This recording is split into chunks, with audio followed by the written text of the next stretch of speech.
할렐루야. 사랑과 은혜가 충만하신 하나님, 은혜와 사랑에 감사합니다. 아멘. 주님께서 우리를 사랑하여 주셔서 하나님 독생자 아들 예수님을 우리를 위해서 이 땅에 보내시고 십자가에 또한 못 박혀 피 흘려 주시고 또한 부활하셔서 하나님 우리의 또한 영원한 사망의 죄의 문제를 해결하여 주신 주님의 은혜와 사랑에 감사합니다. 이 시간 주님의 그 사랑에 감사하여 하나님 앞에 예배 드리오니 주님께서 홀로 영광받아 주시옵소서. 아멘. 이 시간 부족한 종을 또한 단위에 세우셨사오니 모든 허물들은 십자가 뒤에 감춰주시고 이 시간 성령 하나님께서 각 사람 심령 가운데 심히 깨닫는 지혜를 더하여 주시고 이 시간 예수 그리스도만 증거되는 시간이 되게 축복하여 주시옵소서. 아멘. 모든 걸 주님께 맡기오며 거룩하신 예수 그리스도의 이름으로 기도합니다. 아멘. 아멘. 오늘은 마태복음 강의 40번째 시간으로 죄인을 부르러 온 자라는 제목으로 하나님의 말씀을 전하겠습니다. 오늘 본문 9절 말씀 같이 다시 읽어보도록 하겠습니다. 9절 말씀 시작. 예수께서 그곳을 떠나 지나가시다가 마테라 하는 사람이 세관에 앉아 있는 것을 보시고 이르시되 나를 따르라 하시니 일어나 따르니라. 아멘. 네, 오늘 본문 말씀에 보면 예수님께서 마태를 이제 부르셨어요. 마태를 보고서는 부르셨는데 오늘 세관에 앉아 있는 마태를 보고 나를 따르라 이렇게 부르시니 마태가 어떻게 했냐면 일어나 따르니라 이렇게 말씀하고 있습니다. 예수님께서 우리를 부르시는 줄로 믿습니다. 그런데 그 부르심을 받은 사람들 중에 그 부르심에 응답하는 자, 그 자가 바로 하나님께 택함 받은 자인 줄로 믿습니다. 아멘. 우리가 복음을 전하다가 보면은 이제 어떤 분들은 이제 뭐 전도지를 받아들고 감사합니다 그러고 이제 전도지를 받아서 가서 읽어보고 또 하나님께서 어떻게 역사하셔서 그 분들이 그 전도지를 통해서 또 부족한 우리들의 또 전도를 통해서 주님께서 역사하실지 우리는 알 수가 없습니다. 그런데 어떠한 사람들은 완강하게 거부하는 사람들이 있다는 것입니다. 부름을 받는 사람은 많되 택함을 입은 자는 적다라고 예수님께서 말씀을 하셨는데 부름을 받은 사람은 많다는 거예요. 청함을 받은 사람, 초청을 받은 사람은 많은데 그 중에 택함을 받은 사람이 적다라고 그렇게 말씀을 하셨습니다. 그러므로 부르심에 응답하는 사람이 바로 주님의 택하신 자인 줄로 믿습니다. 주님께서 바로 택하신 그 자들이 어떻게 보면 반대로 얘기하면 부르심에 응답을 하게 되는 것이에요. 그렇기 때문에 우리가 부르심이 있기 전까지, 그러니까 우리가 주님께서 부르시는 그러한 일들, 또 전도를 통해서 복음이 전파되는 일들, 그러한 일들이 있기 전에는 도대체 누가 택한 자인지 누가 택하심을 받지 못한 자인지 알 수가 없습니다. 우리는 그렇기 때문에 우리는 누구인지 상관없이 주님의 복음을 전해야 될 줄로 믿습니다. 그 사람이 어떠한 상태인지, 그 사람이 택함 받았는지 안 받았는지 그것은 하나님께 속한 줄로 믿습니다. 우리가 해야 될 것은 무엇이냐면 주님의 말씀, 명령대로 땅끝까지 너네가 내 증인이 되라 라고 하신 말씀에 우리는 순종하는 것이 주님의 뜻인 줄로 믿습니다. 또한 우리가 반대로 봤을 때 주님께서 그 원하시는 것이 무엇이냐면 주님께서는 한 사람도 멸망받기를 원하시는 분이 아니시라는 거예요. 주님은 모든 사람이 구원을 받으며 진리를 아는데 이르기를 원하시는 분이신 줄로 믿습니다. 그런데 그 죄악 가운데 나아가는 것은 우리의 죄 때문이지 주님의 어떠한 잘못이 아니라는 거예요. 우리가 모든 사람이 죄 가운데 거하면서 지옥으로 멸망으로 갈 수밖에 없었는데 그 중에서 택해 주셔서 우리를 구원하신 그 하나님을 우리는 찬양해야 될 줄로 믿습니다. 우리 10절 말씀 같이 읽어보겠습니다. 시작. 예수께서 마태의 집에서 앉아 음식을 잡수실 때에 많은 세리와 죄인들이 와서 예수와 그의 제자들과 함께 앉았더니, 이제 이 마태의 집에 지금 예수님께서 들어가셨어요. 그래서 마태의 집에서 이제 마태를 부르셨으니까 마태가 예수님을 집으로 초청했구나 라고 이제 생각을 할 수가 있습니다. 그런데 그렇게 앉아서 음식을 잡수실 때에 여기에 또 그 헬라어 이제 성경으로 보면은 이두라는 보라라는 단어가 또 들어가 있거든요. 근데 보라라고 하고서는 뭐라고 써져 있냐면 많은 세리와 죄인들이 같이 있었다 이렇게 얘기를 하고 있습니다. 뭘 보라는 겁니까 지금? 많은 죄인들과 세리들이 함께 있는, 예수님과 함께 있는 지금 그 장면을 우리가 주목해서 봐야 될 줄로 믿습니다. 주님은 죄인을 부르러 오신 분이신 줄로 믿습니다. 예수님은 죄인들과 함께 이 땅에 오셨을 때 거하셨다는 것입니다.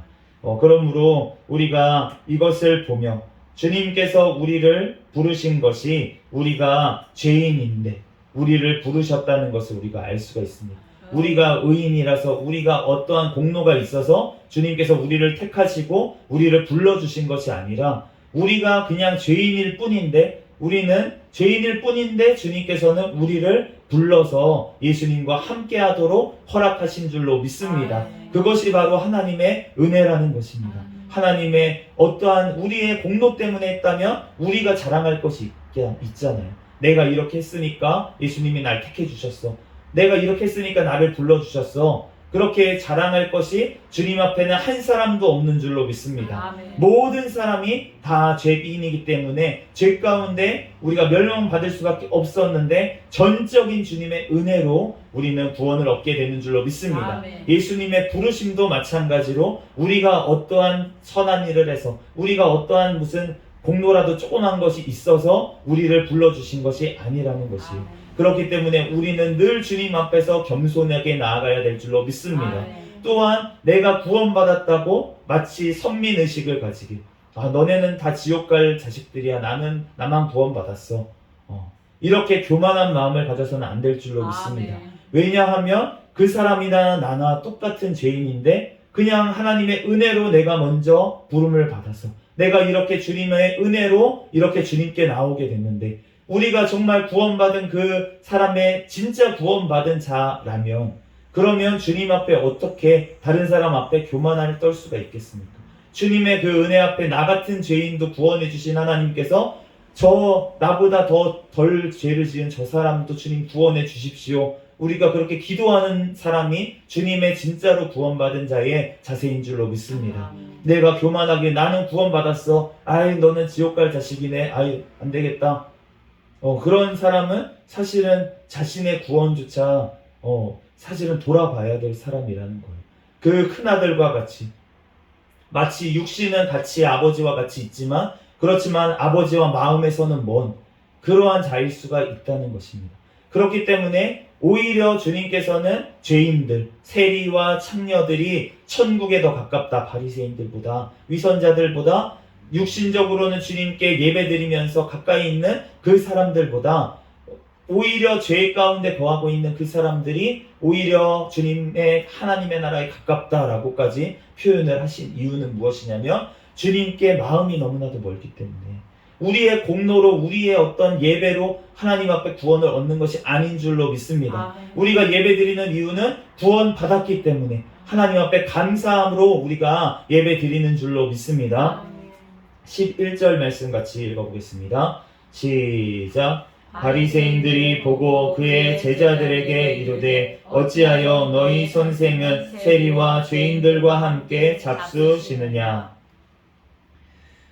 세리와 죄인들, 세리는 누군지 알지만 우리가 죄인들 이렇게 써져 있는 이 죄인들이 누군지는, 우리가 어떠한 종류의 죄인인지는 정확하게 알 수가 없습니다. 그런데 우리가 누가복음 7장 39절 말씀을 보면은 대충 짐작할 수가 있을 것 같아요. 예수를 청한 바리새인이 이것을 보고 마음에 이르되 이 사람이 만일 선지자더러면 자기를 만지는 이 여자가 누구며 어떠한 자 곧 죄인인 줄을 알았으리라.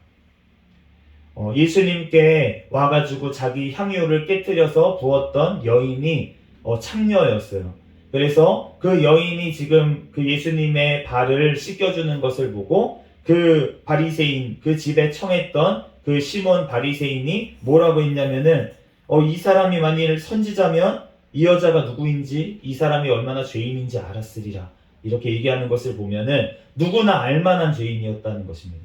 우리가 뭐 속으로 죄를 지어가지고 드러나지 않은 죄인들이 아니라 그런 죄가 아니라 겉으로 누구나 봐도 저 사람은 죄인이야. 세리들이 바로 그러한 사람들이었거든요. 누가 봐도 저 사람은 로마의 편에 붙어서 이스라엘을 반하는 죄인들이야. 이렇게 누구나 세관에 앉아 있었잖아요, 마태도. 그러니까 누구나 보이는 곳에서 보이는 죄를 지었던 사람들. 그러니까 이 죄인들은 아마 어떠한 종류인지 모르겠지만 참여를 비롯해서 정말 드러나놓게 사람들이 누가 봐도 저 사람 죄인이잖아. 저 사람 죄 지었던 그 사람이잖아. 우리 동네 그 다 아는 저 죄인이네. 이러한 사람들이 지금 초대받아서 같이 예수님과 한자리에서 음식을 먹고 교제하고 있었다는 것입니다. 이것을 보고 바리새인들이 지금 뭐라고 하냐면은 그의 제자들에게 너희 선생은 왜 세리와 죄인들과 함께 잡수시는 거야? 이렇게 물어봤다는 거예요. 우리가 주님 앞에 나오는 자가 정말로 문벌 적은 자, 우리가 로마서 말씀에 보면은 바울이 너네 중에 문벌 좋은 자가 많지 않지 않냐? 너네 중에 부자가 많지 않지 않냐? 우리가 주님 앞에 나오는 것은 나의 어떠한 것들, 내가 뭔가 가진 것들, 그러한 것들은 오히려 주님 앞에 나오는데 방해가 되는 경우가 굉장히 많이 있습니다. 예수님께서 어떻게 얘기하셨냐면 아버지여 이것을 지혜 있는 자들과 이러한 자들에게는 숨기시고 어린아이들에게 나타내심을 감사하나이다. 이 어린아이들이라고 하셨을 때 이 어린아이가 진짜 육신의 어린아이 라기보다는 이 여기의 문맥상으로 봤을 때는 예수님께서 말씀하신 어린아이와 같이 순수한 자, 어린아이와 같이 하나님을 받아들이는 자, 순종하는 자, 그러한 자를 지금 얘기를 하셨는데 주님께서 그러한 자들에게는 천국의 복음을 듣게 하시고 또 그 문을 열어주시는 줄로 믿습니다. 그런데 자기가 머리가 너무 좋아서 주님의 말씀을 막 공부를 해요. 이 바리새인들이 그러한 자들이었습니다. 그런데 그러한 자들은 오히려 성경 말씀을 외우고 있는데도 예수님을 알아보지를 못했다는 것이에요. 그렇기 때문에 지금도 마찬가지라는 것입니다. 교회에서 내가 어렸을 때부터 모태신앙으로 자라서 교회 문화에서 그냥 살다가 그렇게 성경 말씀을 어렸을 때부터 익히고 봤어요. 그런데 내가 정작 교회에서 예배드리고 하나님 앞에 찬양하고 하나님 앞에 예배를 드리고 있는데 그런데 그 중심에 진짜로 하나님과 거리가 먼 자들이 너무나도 많이 지금에도 있다는 것입니다. 우리가 주님께서 그러므로 우리가 우리의 삶 가운데 저는 사실 그러한 케이스였거든요. 어머니는 사실은 이제 어렸을 때 그러니까 처녀 때 예수님을 영접하시고 은사도 많이 받으시고 그러다가 방황을 하셨어요. 방황을 하시다가 이제 다시 돌아오셔서 정말 둘째 아들과 같은 그런 마음으로 하나님 앞에 그렇게 다시 예배드리고 순종하고 무조건 하나님 앞에 정말 종으로 그렇게 그 신앙생활을 하실 그때쯤에 저는 어떠한 상태였냐면 그냥 어머니를 따라서 그냥 교회를 나름 모태신앙이라고 제가 표현하는데 모태신앙과 비슷한 그런데 모태신앙이라고 하십니다. 그러니까 어렸을 때는 교회를 다녔대요. 제가 임신하셨을 때까지 그리고 어렸을 때까지는 교회를 어머니가 데리고 가셨으니까 모태신앙이 맞는데 중간에 이제 공백이 있어서 모태신앙이지만 모태신앙이 또 아닌 것 같은 그렇지만 또 아닌 것 같지만 또 모태신앙인 이상한 이러한 상태가 돼서 제가 이제 그 두 가지 마음을 사실은 다 알게 되고 경험을 했던 것 같아요. 그러니까 모태신앙으로서의 어떠한 그러한 상황들 그리고 모태신앙이 아닌 하나님을 직접적으로 만나는 그런 상황들을 하나님께서 저에게 다 겪게 하신 것이 아마 이렇게 목사를 하면서 그러한 모든 자들을 하나님께서 이해하고 품고 기도할 수 있도록 하기 위해서 그렇게 하나님께서 역사하신 것 같습니다. 그런데 어쨌든 저는 그러한 나름 모태신앙인 상태에서 교회를 이제 초등학교 6학년, 중학교 1학년 때부터 어머니를 따라서 그렇게 다니면서 새벽 기도에 따라가고 수요 예배 따라가고 저녁 예배 따라가고 이러면서 거기서 어머니가 기도하니까 처음에는 방언 기도하는데 처음에는 진짜 방언 기도를 하는 교회였거든요. 방언 기도를 통성으로 막 이렇게 하는데 그걸 보면서 다 미쳤구나. 제가 중학교 때 이분들 다 미쳤구나. 어떻게 뭐 하는 거지 이게 무슨 소리 하는 거지 이러면서 제가 방언의 은사를 이제 고등학교 때 받았거든요. 고등학교 1학년 때. 그래가지고 그때는 중학교 때는 이 사람 이상하다 이렇게 생각을 했었어요. 근데 어쨌든 그러면서 이제 교회를 그래도 꾸준히 다니면서 그렇게 겉으로는 진짜 믿음 좋고 새벽 기도 애들 나오는 중학생 고등학생이 어디 있겠습니까?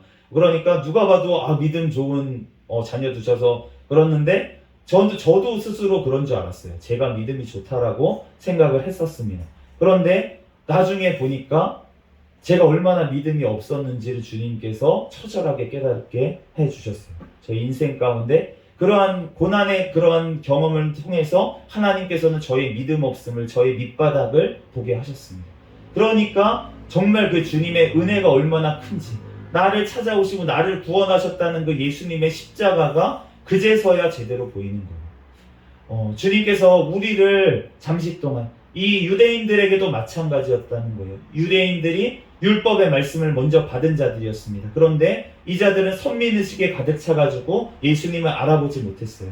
그런데 오히려 이들에게 천대받고 또 멸시받았던 나중에 이방인들까지도 예수님께 먼저 돌아옴으로 말미암아서 이 이스라엘 사람들, 육신의 이스라엘이 부끄러움을 당하게 주님께서 하시면서 그렇게 돌아오게 하셨다는 것입니다. 그런데 그렇게 그 사람들을 불순종하는데 내비두신 이유가 무엇이냐면 로마서 말씀에 따르면 주님께서 그 자들도 예수 그리스도로 말미암아서 구원을 받게 하기 위해서 그 자들을 불순종하는 가운데 율법의 말씀 가운데 자기들이 지킨다고 하면서 예수님을 배척하는 가운데 있었던 이유가 무엇이냐면 바로 오히려 예수 그리스도를 통해서 구원을 얻을 수 있도록 죄 가운데 거하게 하시기 위해서 그들을 그렇게 예수님의 십자가에 못 박는 데까지 그렇게 그 사람들이 나아간 줄로 믿습니다. 그렇기 때문에 우리가 주님께서는 죄인을 부르러 오셨는데 주님께서 내가 죄인인지 깨닫지 못하는 자들은 필요 없다라고 말씀을 하시는 거예요. 왜냐하면 필요 없다라고 하시는 게 예수님이 그런 사람들을 필요 없다라고 하시는 것이 아니라 그러한 사람들이 예수님을 필요 없다고 여긴다는 것입니다. 나의 힘으로 구원받는데 내가 의롭게 해서 나의 공로로 지금 충분히 나는 구원받을 수 있을 것 같은데 저런 천년아 세리들하고 내가 똑같이 구원을 받는다고? 이건 불합리한 것 같은데? 이렇게 생각이 든다는 거예요. 나는 인생 가운데 거룩하게 살았고 나는 죄도 별로 안 지은 것 같은데 저렇게 죄 지은 사람하고 내가 똑같은 상을 받는다고 똑같은 천국을 상속받는다고 생각하면은 저런 사람들은 조금 지옥에 가야지. 나는 천국에 가도 나는 갈만하니까. 저 사람들은 아니잖아. 이렇게 대놓고 얘기를 하진 않지만 지금 바리새인처럼 그렇게 다른 사람들을 정죄하는 자리에 있는 사람들은 바로 이렇게 여기고 있다는 거예요. 속마음은. 나는 구원받을 만하지만 저 사람은 아니야 라고 내가 심판을 하고 있다는 것입니다. 그렇기 때문에 그 심판의 자리에 있을 때는 사실은 그 심판 자리에 있는 자가 예수님의 심판 자리에 있는 줄로 믿습니다. 너가 비판하는 그 비판으로 비판을 받을 것이요 너가 정죄하는 그 정죄함으로 너가 정죄함을 받으리라. 그런데 이 받으리라 라고 하는 말씀이 미래형으로 되어 있어요. 어디서 정죄를 받겠다는 것입니까? 예수님의 보좌 앞에서 영원한 그 정죄를 받으리라 라고 말씀을 하시는 거예요.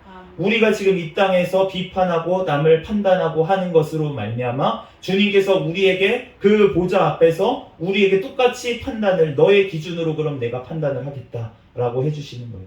그렇기 때문에 우리가 해야 될 것은 무엇입니까? 우리가 정말로 내가 죄 가운데 거할 때 예수 그리스도의 공로로 말미암아 우리는 구원을 얻게 되는 줄로 믿습니다. 그렇기 때문에 그 공로만을 우리가 받은 사람이라면 다른 사람의 죄, 다른 사람의 허물은 주님의 예수님의 이름으로 덮어주게 되는 줄로 믿습니다.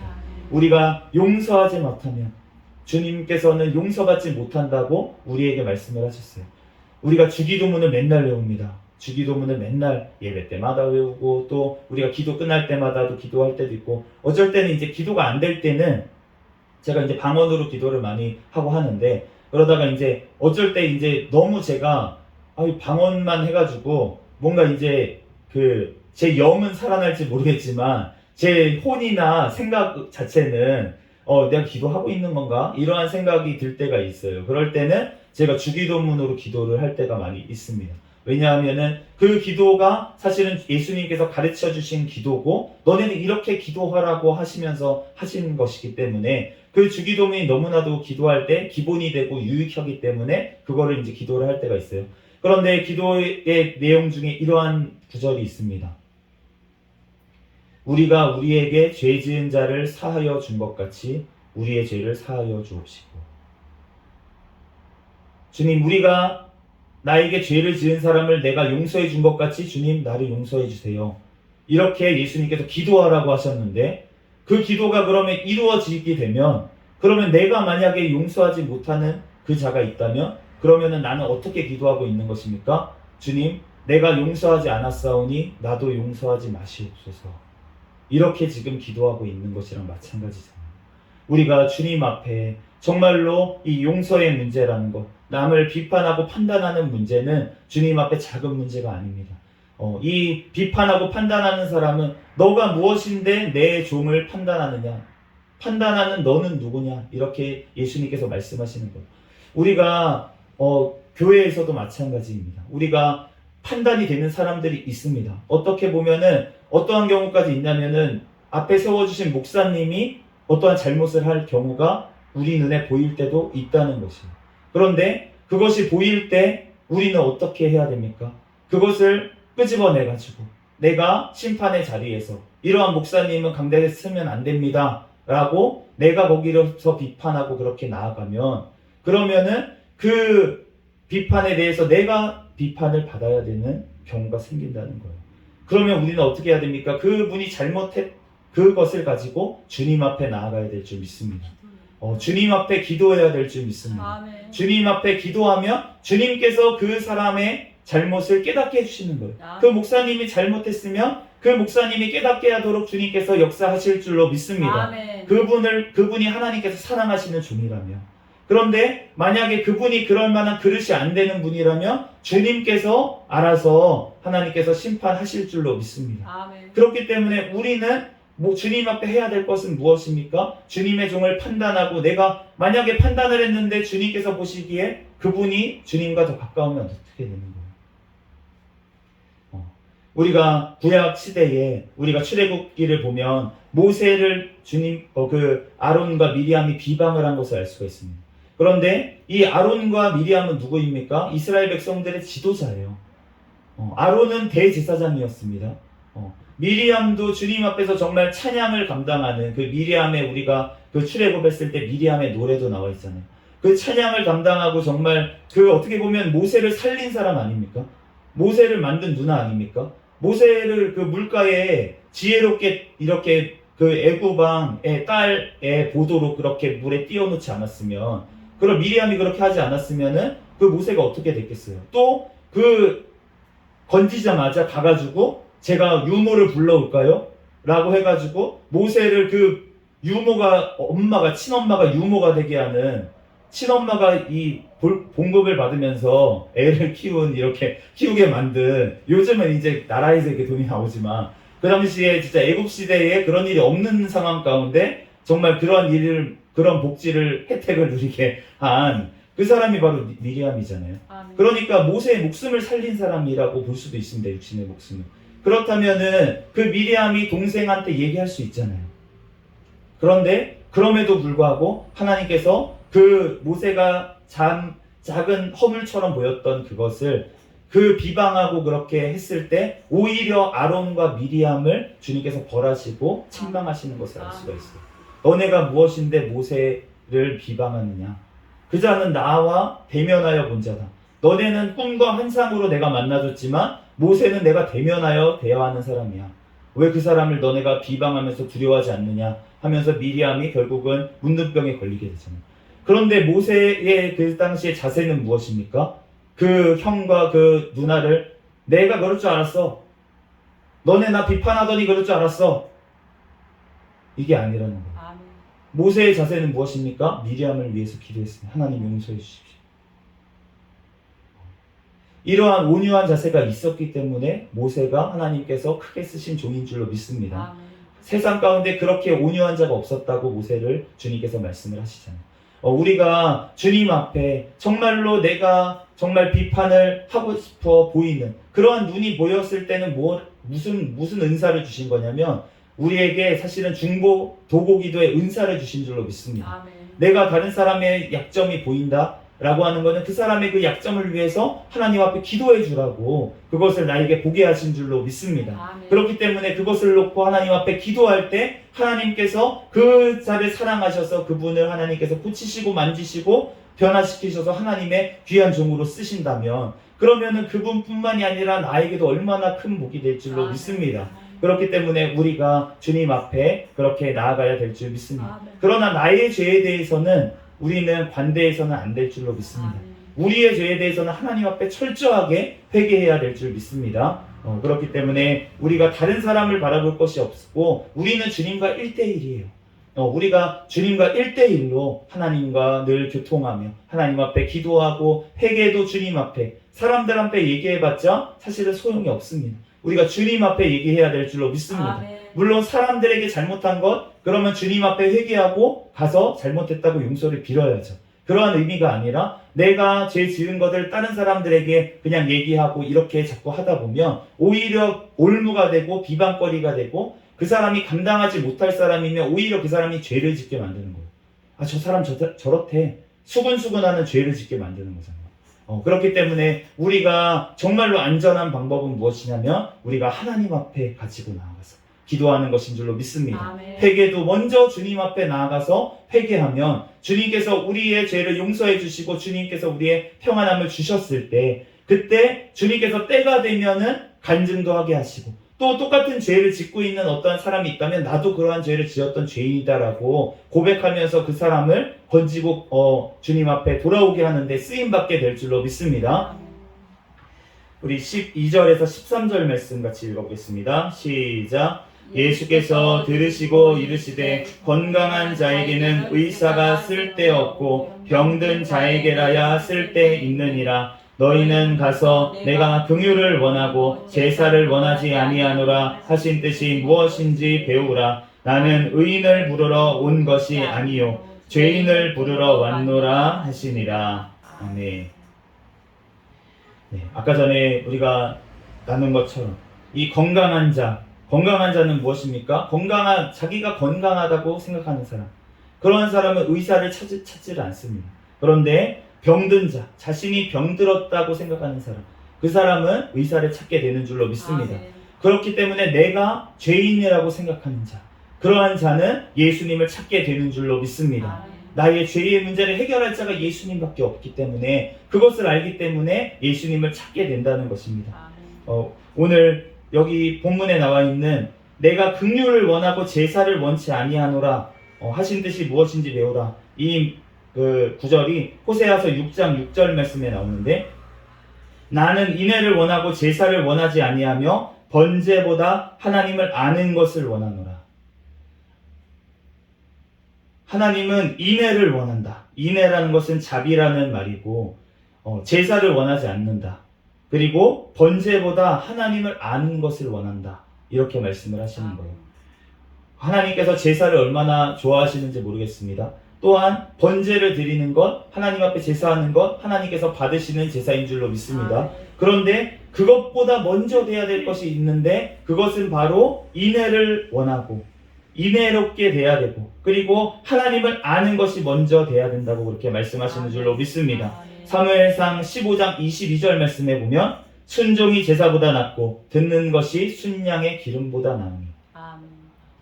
하나님의 말씀에 순종하고 하나님의 말씀을 순종한다는 것은 하나님을 안다는 것이고 하나님이 어떠한 분이 천지 만물을 지으신 그 분이라는 것, 심판하시는 그 하나님이시라는 것, 그것을 알아야 될 줄 믿습니다. 아멘. 그러한 하나님 앞에 우리가 순종할 수가 있게 되는 것이에요. 그렇기 때문에 하나님을 안다고 하면서 하나님 앞에 겸손하지 않는다면 하나님을 진짜로 아는 것이 아닙니다. 하나님은 사랑의 하나님이시지만 그렇지만 두렵고 공의의 하나님이신 줄로 믿습니다. 아멘. 죄인 가운데는 하나님이 심판하시는 하나님이신 거예요. 아멘. 그런데 그러한 공의의 하나님을 모르면 그러면은 예수님의 십자가의 은혜를 모릅니다.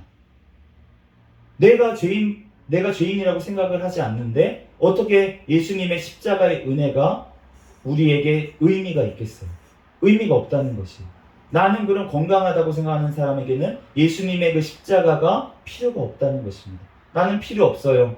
나는 내 힘으로, 내 공로로, 내 의지로 구원받겠어요. 세상의 모든 종교가 그렇습니다. 기독교만 달라요. 세상의 모든 종교가 자기가 행함으로 말미암아, 자기의 어떤 공로로 말미암아, 자기가 기도 많이 해가지고 영권이 생겨서, 영성이 생겨가지고 그걸로 구원받는다고 생각을 합니다. 불교에서는 해탈을 한다고 표현을 하고, 가톨릭에서 개신교가 떨어져 나온, 종교개혁이 일어난 이유도 무엇이었냐면, 면죄부를 사면은 그러면 연옥에 있던 조상들이 천국으로 간대요. 내가 이 땅에서 공로를 쌓으면 그러면은 천국에 있던, 내가 천국에 더 좋은 곳에 넉넉하게 가고, 내 그것뿐만이 아니라 내 공로가 남으면은 다른 사람에게 공로를 넘겨줄 수도 있다. 이렇게 가르치니까, 그러면은 예수님의 십자가의 구원의 은혜가 너무나도 희석돼 버렸잖아요. 복음이 아닌 거잖아요. 그렇기 때문에 지금 개신교가 가톨릭 교회에서 떨쳐 나왔는데, 그런데 지금 우리의 모습을 보면 가톨릭 교회와 별 다르지 않는 모습들이 교회에 너무나도 많이 있고, 그렇기 때문에 또한 가톨릭 교회와 하나, 우리 어차피 한 예수님을 믿는 형제들 아니냐라고 하면서 종교 통합 운동 가운데 앞장서는 목사님들도 있는 것을 우리가 보게 되는데, 그러한 것을 봤을 때 우리가 주님 앞에 정말 그분들이 기도 안 할까요? 기도 진짜 많이 하십니다. 진짜 많이 하십니다. 저 같은 부족한 종은 따라갈 수도 없을 정도로 기도 많이 하시는 분들이 있다는 거예요. 그런데 그런 분들이 왜 그러한 곳에 같이 미혹이 되고 같이 그 가톨릭 신부들과 만나서 교황이랑 만나서 교제를 하고 왜 이러한 일이 벌어지냐면, 우리가 주님 앞에서 제사가 먼저이가 아닌 줄로 믿습니다. 아멘. 우리가 예배 가운데 은혜 받는다고 느끼는 것, 우리가 어떠한 은사를 받는 것, 아니면 어떠한 체험을 하는 것, 그것이 먼저가 아닌 줄로 믿습니다. 아멘. 우리의 삶 가운데 예수님의 열매가, 성령의 열매가 사랑과 희락과 화평과 오래 참음과 자비 양선 충성 온유 절제의 열매가 나타나는가, 그것이 우리의 삶이 거룩한 산 제사가 되고 있는가, 그것이 주님 앞에서 중요한 줄로 믿습니다. 아멘. 그것이 먼저 될 때 우리가 드려지는 예배가 하나님 앞에 올려지는 예배가 되는 것이지, 아멘. 우리가 예배 가운데 엄청난 악기들과 엄청난 그런 사람들이 모여서 하나님 앞에 찬양을 한다고 앉아 있음에도 불구하고, 그곳에 정말 은혜 받는다는 어떤 성령의 은사와 기름 부음이 넘친다고 하더라도 그 가운데 예수 그리스도의 말씀이 없고 우리의 삶 가운데 예수 그리스도의 말씀대로 살아가는 십자가의 모습이 없다면, 그러하면 그 예배는 공허한 예배, 하나님 앞에 아무것도 아닌 예배가 될 수 있다는 것입니다. 우리가 마태복음에 정말 두려운 말씀이 있는데, 예수님이 왼편과 오른편에 양과 염소로 갈랐어요. 그러면서 하시는 말씀이 무엇이냐면, 그 왼편에 있는 자들에게 내가 목마를 때 먹을 것을 주지 않았고, 내가 배고플 때 너희가 먹을 것을 주지 않았고, 내가 헐벗었을 때 너희가 입히지 않았고, 내가 감옥에 갇혔을 때 너희가 와보지 않았다. 그런데 그 사람들이 우리가 언제 그렇게 했습니까? 지극히 작은 자 하나에게 하지 않은 것이 나에게 하지 않은 것이다. 이렇게 말씀을 하십니다. 우리 옆에 있는 지극히 작은 자 한 사람이 예수 그리스도가 그 안에 계시는 줄로 믿습니다. 아멘. 그 사람을 무시하고 우리가 하나님 앞에 예배한다고 나아가는, 우리의 삶 가운데 아무것도 없는데 그렇게 하나님 앞에 예배 드린다며 내가 기도한다고, 내가 기도를 몇 시간이 하니, 내가 어떠한 은사를 받았니, 내가 천국을 갔다 왔니, 이러한 것들이 오히려 하나님 앞에 나를 교만으로 하나님과 멀어지게 하는 그러한 것들이 될 수 있다는 것입니다. 아멘. 내가 하나님 앞에 축복을 받았습니까? 물질의 복을 기도하면서 내가 이러한 축복을 받았다. 내가 땅을 사는 것마다 하나님께서 복을 주셔가지고 그 땅이 내 거가 막 땅이 값이 올라가지고 내가 이렇게 부자가 됐더라. 물론 하나님께서 그 은혜를 주신 줄로 믿습니다. 아멘. 그런데 또한 하나님께서 그걸 주시면서 그 동시에 그것은 무엇이냐면 시험거리라는 거예요. 하나님의 테스트거리입니다. 내가 이걸 줬는데 너는 어떻게 할 것이냐. 우리에게 생명을 줬는데 주님께서 우리의 삶을 어떻게 쓰고 있는지, 우리에게 달란트를 주시고 나서 주님께서 그 달란트를 어떻게 쓰고 있는지, 어떻게 그것을 남겼는지 주님께서는 그것을 보시는 줄로 믿습니다. 많이 받은 자는 많이 남겨야 됩니다. 적게 받은 자는 적게 남긴다고 하셨는데, 그런데 내가 많이 받았다고 자랑하는 사람은 주님 앞에 많이 남겨서 올려드려야 되는 것이에요. 그렇기 때문에 오히려 더 두렵고 떨리고 겸손한 마음으로 주님 앞에 나아가야 될 줄로 믿습니다. 그렇기 때문에 우리가 어떠한 많은 은사를 받는 것도 좋고 그게 유익하게 쓰임 받을 때도 있지만, 그렇지만 그렇게 쓰임 받고 내가 버림받으면 무슨 소용이 있겠어요? 우리가 예수님께서 내가 주의 이름으로 선지자 노릇하며 주의 이름으로 귀신을 쫓아내며 주의 이름으로 권능을 행하지 아니하였나이까? 그런데 예수님께서 내가 너를 도무지 알지 못하노니 바깥 어두운 데 가서 이를 갈 일이 있으리라 말씀을 하시는데, 우리가 주님 앞에 어떠한 은사나 이러한 것들을 자랑하고 그렇게 했던 것이 고린도 교회였었는데, 그런데 그런 고린도 교회에 주시는 가장 중요한 말씀이 무엇이었습니까? 사랑이 없으면 아무것도 아니다. 사랑이 없으면 아무것도 아닙니다. 우리가 예수 그리스도의 그 사랑으로 우리가 행해야 될 줄 믿습니다. 우리에게 주신 그 은혜를 가지고 우리가 그 사랑을 나누어 줘야 될 줄로 믿습니다. 그럴 때 주님께서 우리에게 잘하였다, 충성된 종아, 그렇게 칭찬하실 줄로 믿습니다. 우리가 로마서 12장 1절에서 2절 말씀 보면, 그러므로 형제들아 내가 하나님의 모든 자비하심으로 너희를 권하노니 너희 몸을 하나님이 기뻐하시는 거룩한 산 제물로 드리라. 이는 너희가 드릴 영적 예민이라. 너희는 이 세대를 본받지 말고 오직 마음을 새롭게 함으로 변화를 받아 하나님의 선하시고 기뻐하시고 온전하신 뜻이 무엇인지 분별하도록 하라. 우리가 이 하나님 앞에 이 마지막 때를 살아가면서 우리의 몸을 하나님의 거룩한 산 제물로 올려드려야 될 줄 믿습니다. 그런데 그렇게 되기 위해서는 우리는 이 세대를 본받지 말라고 그렇게 말씀을 하십니다. 지금 이 세대가 어떻게 가고 있습니까? 다 종교가 하나로 가는 그런 시대로 가고 있어요.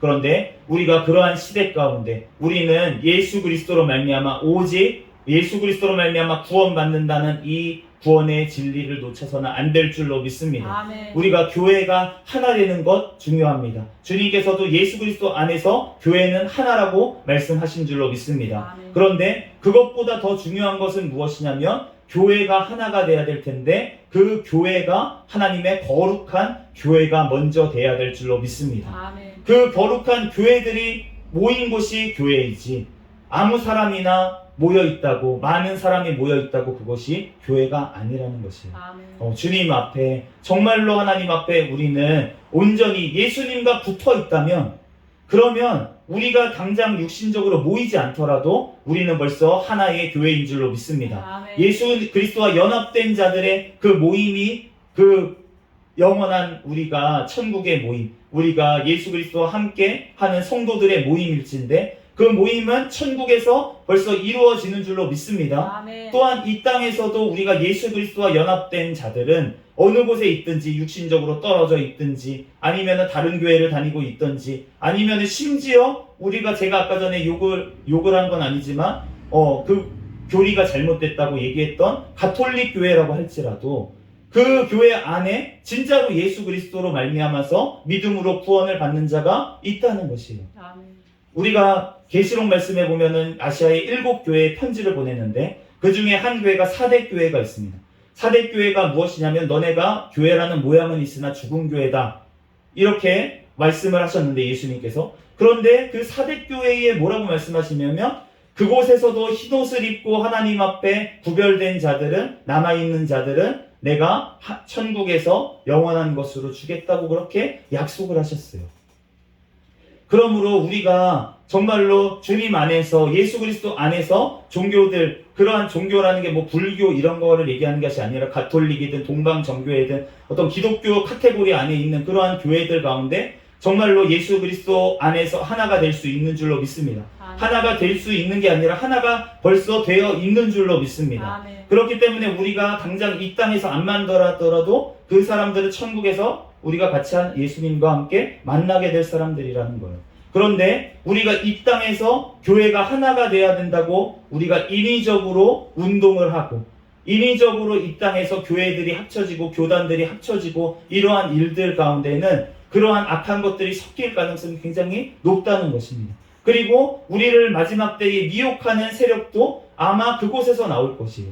우리가 계시록에 나오는 666표 그것을 헬라어 풀이를 해가지고 네로라고 하는 풀이하는 분들도 있고 여러 가지로 이제 요즘은 여러 가지로 바코드니 컴퓨터니 여러 가지로 저도 그런 것들이 결국은 사탄의 도구로 쓰임 받을 거라고 생각은 합니다. 그렇지만 그것 자체가 지금 666은 아니지만 나중에 그런 것을 다 통합해가지고 그런 표를 받게 되는 날이 올 거라고 저도 예상을 하고 있어요. 그렇지만 그 666이라는 것이 성경 말씀에 보면 우리가 그 계시록 말씀이 사실은 그 아시아 7교회에 보낸 편지잖아요.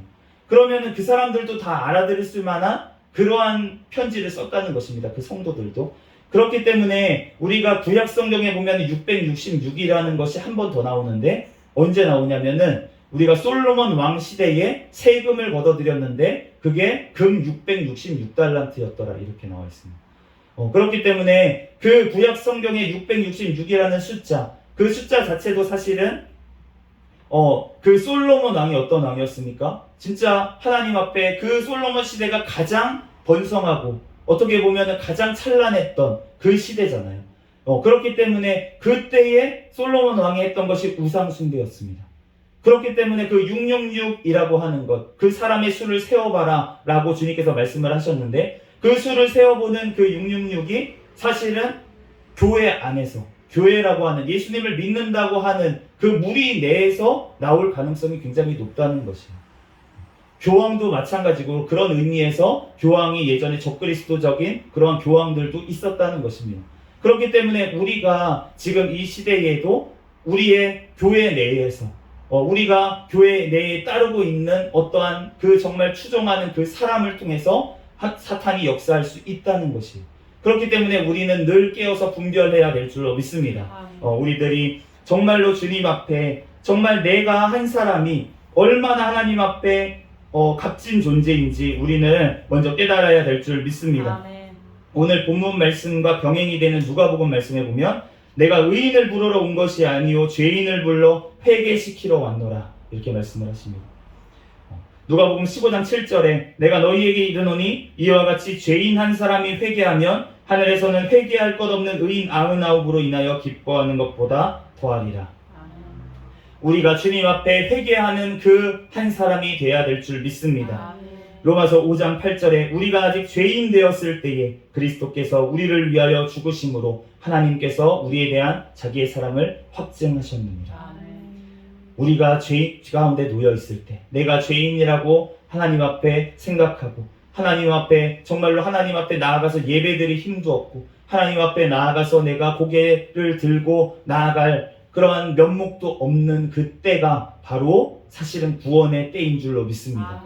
우리가 정말 제가 나름 모태신앙이었었다고 하는데 정말 모태신앙이고 내가 교회에서 그렇게 생활을 했고 내가 교회에서 예배를 맨날 드렸던 그 때가 사실은 가장 위험한 때였고 내가 주님을 알지 못하던 때였고 그런데 내가 오히려 예배를 드리지 못해서 정말로 갈급하고 영혼이 너무나도 심령이 메마르고 정말로 내가 얼마나 죄인인지 하나님 앞에 깨닫게 되는 그때가 오히려 주님을 만나는 은혜의 때인 줄로 믿습니다. 디모데전서 1장 15절 말씀에 사도 바울이 이렇게 고백을 합니다. 죄인 중에 내가 괴순이라. 사도 바울이 어떨 때 예수님을 만났습니까? 사도 바울이 얼마나 성경 공부를 열심히 했는지 모르겠습니다. 가말리엘 문화에 들어가서 어렸을 때부터 율법의 엄한 바리새인 파에서 속해서 그렇게 율법 공부를 하고 얼마나 열심히 있었는지 진짜 예수 그 이단이라고 생각했던 예수님을 믿는 사람들을 잡아 죽이는 데까지 스데반 집사님이 순교하는데 앞장서서 그렇게 판결을 내렸던 그러한 자리에 있던 자가 바로 이 사울 바울이었는데 그런데 이 바울이 어떠한 때 예수님을 만났냐는 것. 자기가 그렇게 죄 가운데 정말로 하나님을 예수님을 핍박하는 데 있을 때 예수님께서 바울을 만나주신 줄로 믿습니다. 아멘. 사울아 사울아 네가 나를 왜 핍박하느냐.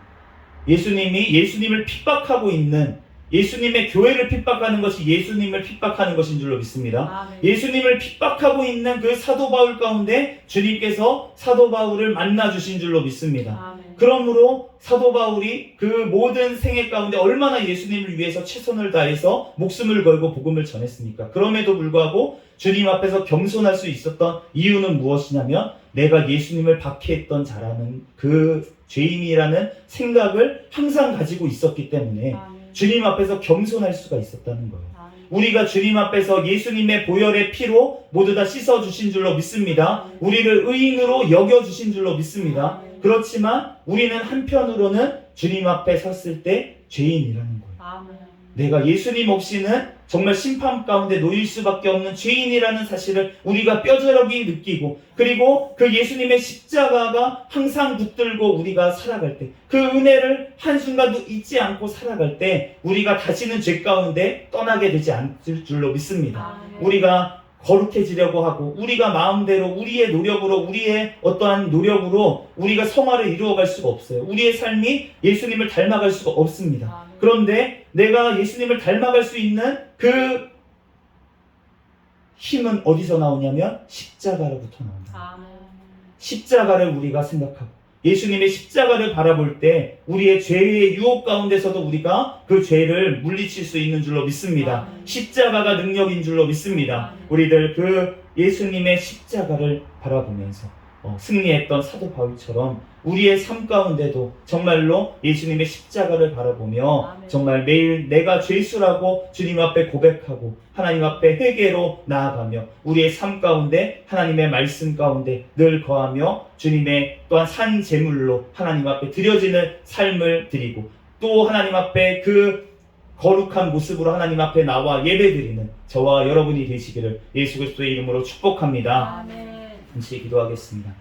할렐루야. 사랑과 은혜가 충만하신 하나님 감사합니다. 하나님, 내가 죄인 아버지 되었을 때에 하나님 나를 만나주시고 하나님 나를 그 죽음의 고통에서 건져주신 주님의 은혜와 사랑에 감사합니다. 하나님, 그 은혜에 감격하여 오늘도 하나님 앞에 예배했습니다. 하나님, 주님께서 우리의 예배를 받아주실 줄 믿습니다. 아멘. 주님, 우리를 하나님 아버지 그 은혜를 한순간도 잊지 아니하게 역사하여 주시고 아버지 이후의 삶 가운데 주님을 떠나지 아니하고 하나님 이제는 내가 십자가에 예수님과 함께 못 박히고 이제 부활하신 예수님과 함께 살아간다는 그 고백이 우리의 고백이 되게 축복하여 주시옵소서. 하나님, 그를 통하여서 하나님 예수 그리스도 다시 오시는 그날까지 주님의 정결한 신부로 주님 앞에 늘 구별되며 하나님의 아버지 말씀 안에 늘 아버지 분별하며 이 세대를 본받지 아니하고 성령의 열매가 삶 가운데 맺히며 하나님 앞에 영광 돌릴 수 있는 삶으로 나아갈 수 있도록 축복하여 주시옵소서. 모든 걸 주님께 맡기오며 거룩하신 예수 그리스도의 이름으로 기도합니다. 아멘.